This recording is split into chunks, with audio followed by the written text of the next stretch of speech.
What's up, Crestwood Cougars? It's your dog, Cann Checo, back again with another Cann. Today is Friday, October 2nd, 2020. Now let's go straight on to Mr. Rundle. Hey, good morning, Crest Hill. Happy Friday, October the 2nd, everybody. It's your principal, Mr. Rundle. So great to be with you in your home for one more version of Cann. Actually, for the first version of Cann for the month of October. That's right, we made it to October.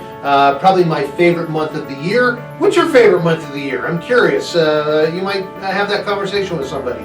I love October because of the smells, because of the temperature, because of the heat and the chill at the same time. I love crunching leaves. I just love the fall. So anyways, let's get after some announcements this morning. So first off, it's not an actual calendar month, but we celebrate National Hispanic Heritage Month from the middle of September into the middle of October. So we're right in that spot right now. So happy National Hispanic Heritage Month. Especially want to throw out our love and our support to our students of Hispanic or Latino origin who are a member of our community, and we're so delighted to have you enrich us as a community, which raises a question. What is the difference between Hispanic and Latino? Sometimes those terms get used interchangeably, and have you ever stopped to ask yourself, what is the correct one? Why do some people say Latino or Latinx even sometimes? And why do some people say Hispanic? Well, there is a difference. They can be used interchangeably, but technically we refer to Hispanic to mean somebody whose language of origin is Spanish speaking. So their family speaks Spanish, or their first language is Spanish. That's when we use the term Hispanic. Latino can more generally refer to anybody of Latin American, Central American origin. So a Latino has more to do with where your family ancestry or origin is from. Hispanic has more to do with language. Just something to keep us becoming a little bit more culturally, globally aware. So happy Hispanic Heritage Month. We have basically one more week of school this quarter, right? So next week, you guys, this is coming in for a landing on the first 25% of the school year. I hope it's gone well for you. If you've been taking your teacher's advice, if you've been listening to your teachers, you've been using your planner, you've been actually helping your brain to organize this crazy hybrid on-off learning schedule, if you're using your tools, I imagine you're having more success, maybe even more success than you thought possible at middle school. If not, reach out to us, talk to us. Your counselors want to hear from you. Your PAWS teacher wants to have that conversation with you. Your favorite adult in the building wants to have that conversation with you. We want nothing more than for you to be as successful of a student as possible, but you got to meet us halfway. You've got to want it at least as bad as we want it. So reach out to us, which also brings up the topic of, at middle school, you will receive 2 grades. In every class, you'll receive a content knowledge grade and you'll receive a work habits grade. We don't put those 2 grades together because they confuse one another. Some of you can have phenomenal work habits. You always turn stuff in, you're always diligent, you do all your work, but you're still really struggling to understand the skill or the concept. We want to make sure we give you those 2 different pieces of information. Conversely, some of you are wicked smart at the concept, the content. Give me a test, I can blow it out of the water. But my work habits, I'm pretty lazy. I blow things off. I don't always work my hardest on something. We also want to give you that information because you decide what to do with that.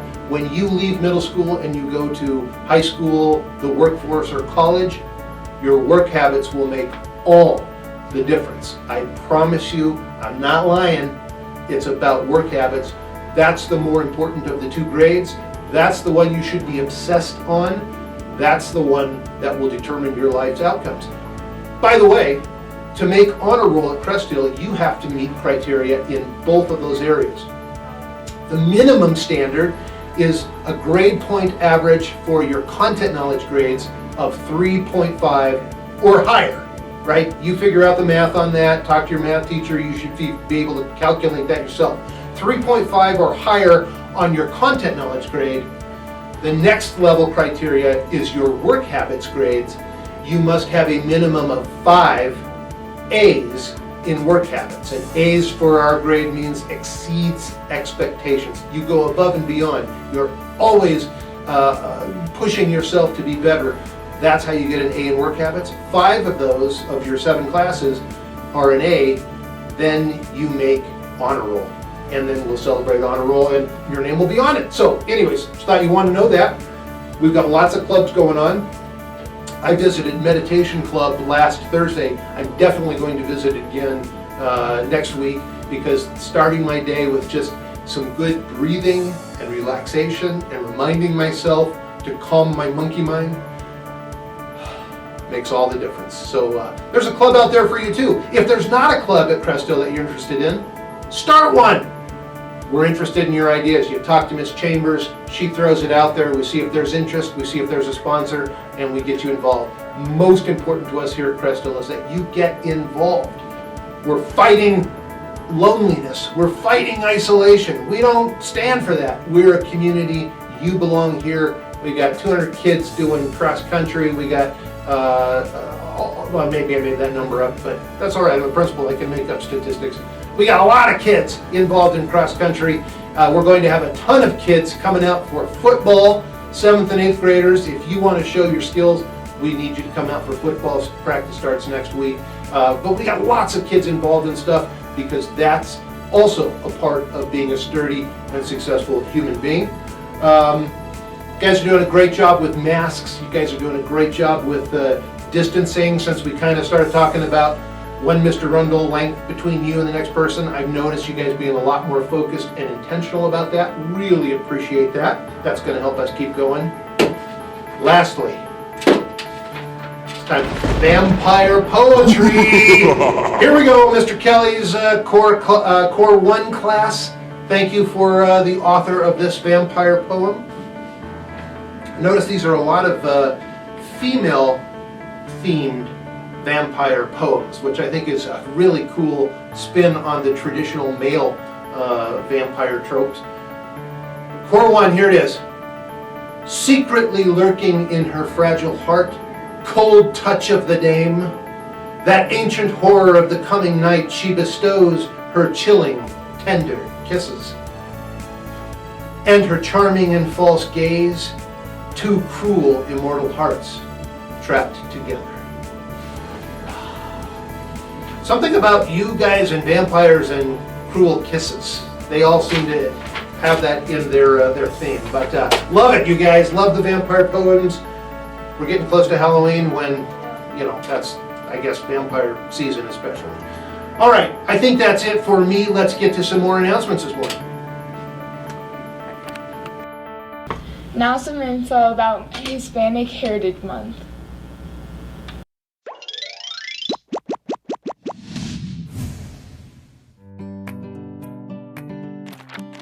In the United States, September 15th through October 15th is Hispanic Heritage Month. It is a time to remember the cultures and contributions of Americans whose ancestors came from Spain, Mexico, the Caribbean, and Central and South America. Did you know there are about 54 million Hispanics and Latinos in the United States? That's a lot of people to celebrate. September 15th is special because it is Independence Day for several Latin American countries, including Costa Rica, El Salvador, Guatemala, Honduras, and Nicaragua. Mexico celebrates their independence one day later, while Chile and Belize honor theirs on September 18th and September 21st. Now let's hear from some Hispanic students from Crest Hill about why they're proud to be a Hispanic.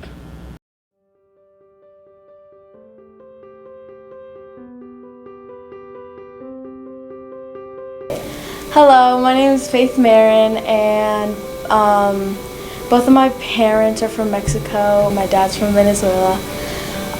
Something I like about being Hispanic is probably like the culture and like the dances and like the activities, I guess you could say, about it. I just think it's like fun and cool and different than everyone else. So yeah. My name is Miss Carlson, and I am from Mexico and Spain, and what I like about being Hispanic is the food. My mom and I make tamales all the time together. My name is Peter, and half my family is from Mexico and the other half is from El Salvador, and one reason why I like being Hispanic is because of the food.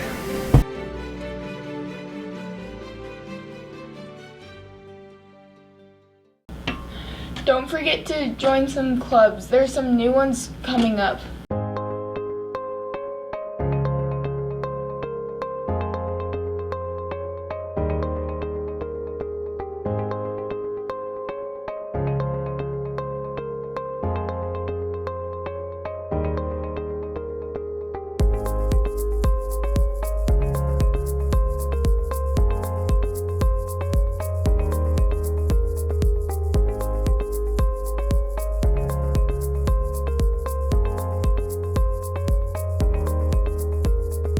Hey, last year's Trekker students, just a reminder, you only have one more week to turn in your tribute for Mr. Caloric. Please record it on your phone. Then email it to me, Mrs. DeLong, or put it in your Google Drive and share it with me by Friday, October 2nd.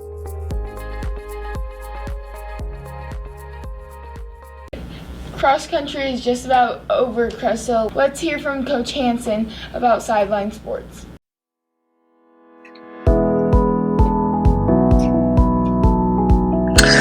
Good morning, Crest Hill. This is your favorite cross-country coach, Mr. Hansen, with a quick update on the season of cross-country. We are almost done with our season. In fact, our last meet is tonight, and then we have our district meet on Saturday. So here's the top 8th grade boys runners. Braden Bernard is our fastest runner for 8th grade, and then Ben Bartles, Daniel Korza, Jack Bremer, and Carson Hoganson. In 7th grade, we have Reed Flack, Brody Tomlinson, Jasper Larson, Corbin Jabin, and Eric Wedding. All 10 of those boys will be running in the district cross-country meet on Saturday morning at Rock Canyon. So if you see them in the hallway, give them an air 5 and tell them to run faster. And that's it. Thanks for your attention, Crest Hill. Hope you have a great day. Bye. Hey Crest Hill, you may be wondering, what is Mr. Wakefield doing in the athletics storage room while the wellness classes are making a ruckus out in the gym? Well, I'm in here and I'm dreaming. I'm dreaming about volleyball, and I just thought, you know, what better place to come and dream than where we've got all the equipment. And then I started to think, you know what, it's not just a dream. In reality, Crest Hill, we got some volleyball coming up. And to those of you, 7th and 8th grade girls who are interested, put this on your calendar. We are going to be offering a volleyball skills camp starting in October 26th, which is a Monday, through November 5th, Monday to Thursday, and then the next Monday to Thursday, we're going to have a volleyball skills camp here at Crest Hill. And then we're going to repeat it the 2 weeks after that. So November 9th through November 19th, Monday through Thursday, twice again, we're going to have the same skills camp. It's going to be a mixed camp, 7th and 8th grade girls. $50 for 8 days of skills camps here at Crest Hill. It's going to be me, it's going to be Coach Hubbard. We're going to be having a great time from 3:10 to 4:30 each of those days. You just don't want to miss out. So if you can, join in. Keep an eye out to the Crest Hill website, the athletics page. That's where we're going to be putting all the good stuff, and for e-blasts that will be coming out here these next few weeks. Pay attention to that. The registration will open shortly. We'd love for you to join us. It's a limited registration, so those who can join in right away, get in there. And if you have any questions, please catch me in school or Miss Hubbard, or you can email me as well. But we'd love it if you could join in. Looking forward to Crest Hill Volleyball in the fall with our skills camps. Thanks, you guys. Now to our hats off segment to Mrs. King. We're really gonna miss her.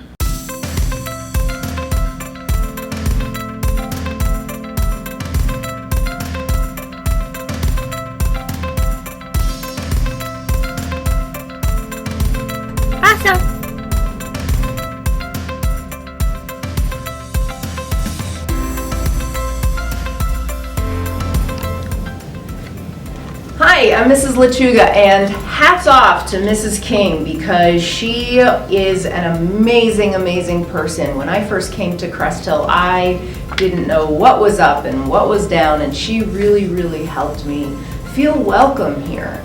And she showed me the ropes, and there were even times that in the mornings I wasn't organized enough, and I was like, Mrs. King, I need help, and she would automatically help me in any need or any way that I needed. So anyway, we're really gonna miss her a lot, and it's a big loss for Crest Hill, but I know she's gonna be amazing everywhere that she goes. So anyway, we miss you, Miss King.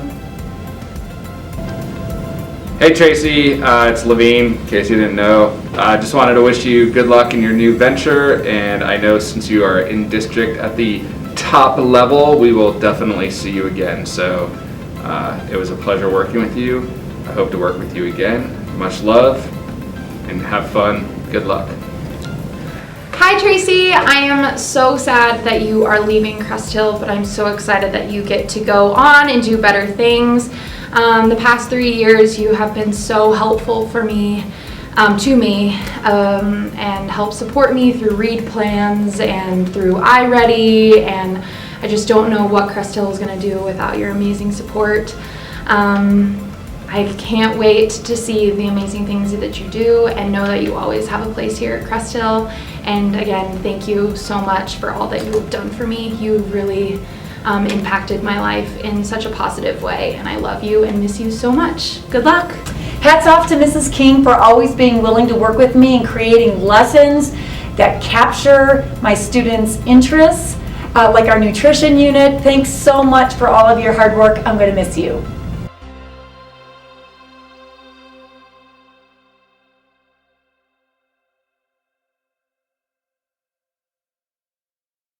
Now let's step into the other dimensions.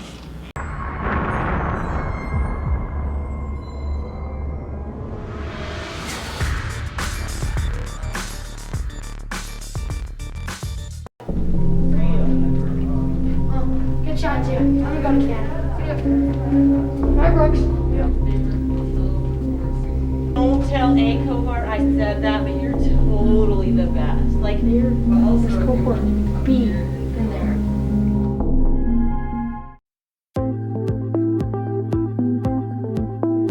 And go for it. Whoa, guys, how we doing? Good, yeah. The problem is you guys are a little too tight here. Remember, we need to be 6 feet, one Mr. Rundle. Let me see.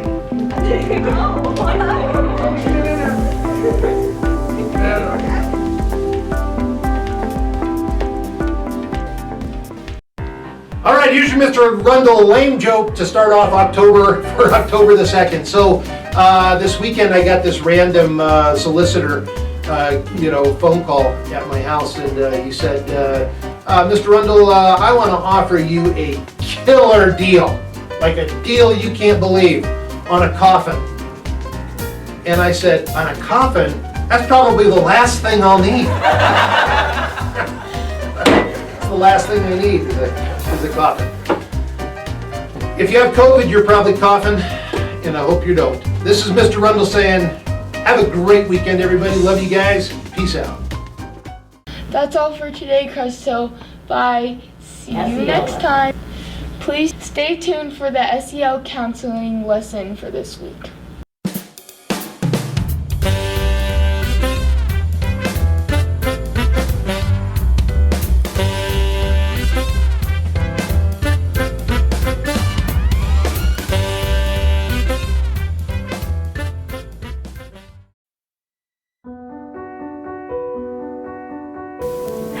Good morning, Crest Hill, and happy Friday.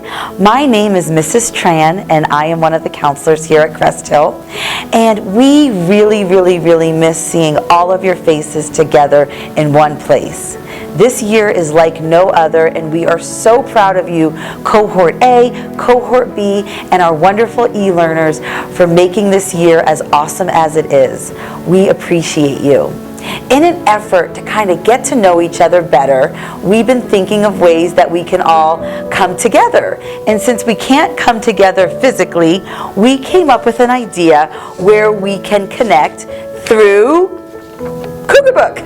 Not Facebook, but Cougar Book, and it actually has nothing to do with the internet. Next week, in one of your classes, your teachers are going to hand you this piece of paper that says Cougar Book 2020. And what we're going to ask you to please do is to kind of show yourself on this page. There's some questions you will answer, and then we're asking you to put a picture that you have of yourself right here. If you do not have a picture that you can put there, we are happy to print out the picture from Infinite Campus, or you can email me a picture to mtran and we can print that, whatever works. But we are going to be hanging these in the cafeteria so we all get to know one another. To my wonderful e-learners, I will be emailing this paper to you that you can print out at home. And if you do not have a printer, let's talk. I can get you the paper. But we all want to come together and connect. And a way to connect is by seeing our beautiful faces and reading about what each other likes. And then we want you to try to maybe reach out to someone new and make a new friend, because you guys are doing a great job already of connecting, and this is just one more way you can do that. So you will be getting these next week on either Monday or Tuesday, depending on your cohort. And then please, please, please give these back to whichever teacher gave them to you on Wednesday or Thursday, depending if you're cohort A or cohort B. Thank you all so much for participating. This is completely meant to be fun and a way for us to get to know you and for you to get to know each other and find more commonalities with one another. Thank you so much and have a great day.